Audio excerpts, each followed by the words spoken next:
வணக்கம்.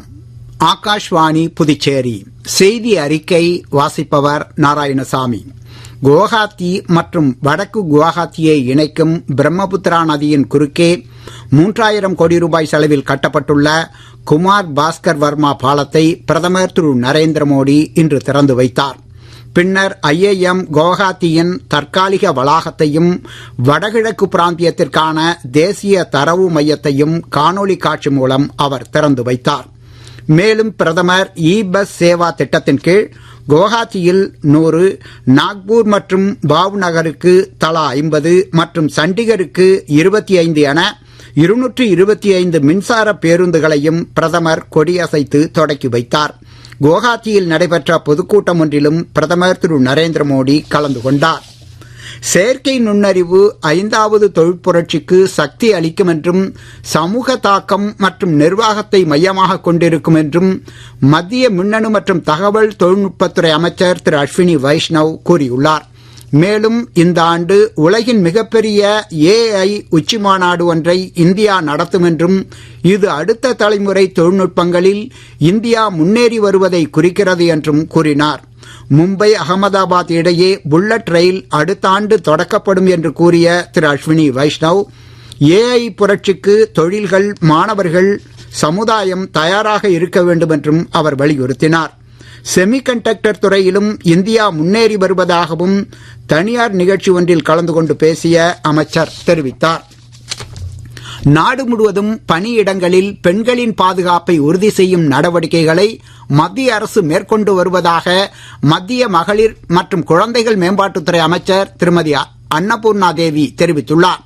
புதுடில்லியில் நடைபெற்ற தேசிய கருத்தரங்கில் இன்று உரையாற்றிய அவர், பணியிடங்களில் ஏற்படும் தங்களது குறைகள் குறித்த புகார்களை தெரிவிக்க ஷீ பாக்ஸ் தொடங்கப்பட்டுள்ளதை சுட்டிக்காட்டிய அவர், நடப்பு நிதிநிலை அறிக்கையில் மகளிர் மேம்பாட்டிற்கு கூடுதல் முக்கியத்துவம் அளிக்கப்பட்டுள்ளதாகவும் கூறினார். புதுச்சேரி மாநிலம் காரைக்காலில் இன்று நடைபெற்ற பொதுக்கூட்டம் ஒன்றில் மத்திய உள்துறை அமைச்சர் திரு அமித்ஷா கலந்து கொண்டு உரையாற்றினார். புதுச்சேரியில் ஜோஹு உள்ளிட்ட சில முன்னணி மென்பொருள் நிறுவனங்கள் செயல்படுகின்றன என்றும் மடிக்கணினி தயாரிக்கும் நிறுவனம் தொடங்கப்பட்டு அவை பல நாடுகளுக்கு ஏற்றுமதி செய்யப்பட உள்ளதாகவும் அவர் கூறினார்.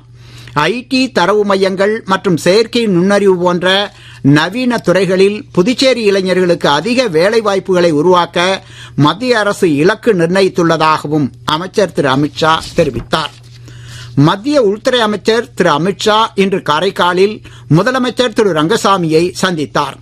இந்த சந்திப்பிற்கு பின் செய்தியாளர்களை சந்தித்த திரு ரங்கசாமி, புதுச்சேரியில் NDA கூட்டணி தொடர்வதாகவும் தெரிவித்தார். இந்த சந்திப்பின் போது முக்கிய அமைச்சர்கள் மற்றும் அரசு அதிகாரிகள் உடன் இருந்தனர். புதுச்சேரியில் நடைபெற்ற வாக்காளர் பட்டியல் சிறப்பு தீவிர திருத்த பணிகளை தொடர்ந்து இன்று இறுதி வாக்காளர் பட்டியல் வெளியிடப்பட்டது.